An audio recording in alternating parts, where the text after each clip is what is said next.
পরমাণু অস্ত্র বহনে সক্ষম আন্তঃমহাদেশীয় ব্যালিস্টিক ক্ষেপণাস্ত্র অগ্নি-6 পরীক্ষামূলকভাবে উৎক্ষেপণ করেছে ভারত।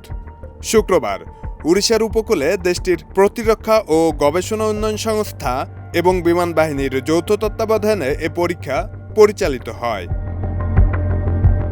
ভারতের প্রতিরক্ষা মন্ত্রণালয় জানিয়েছে, ট্যাকটিক্যাল অ্যাডভান্স রেঞ্জ অগমেন্টেশন নামে পরিচিত এই ব্যবস্থার প্রথম ফ্লাইট ট্রায়াল সফল হয়েছে।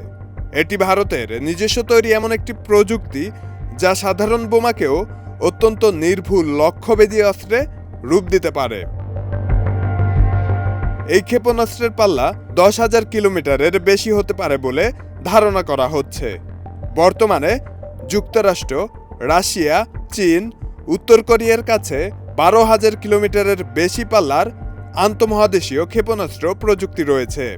ভারত এ সক্ষমতা পুরোপুরি অর্জন করতে পারলে বিশ্বের প্রায় যে কোনো অঞ্চল তাদের ক্ষেপণাস্ত্রের আওতায় চলে আসবে।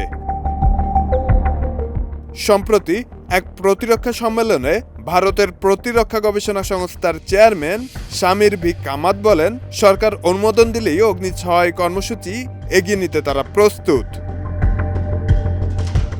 শব্দ নীল, দেশ রূপান্তর।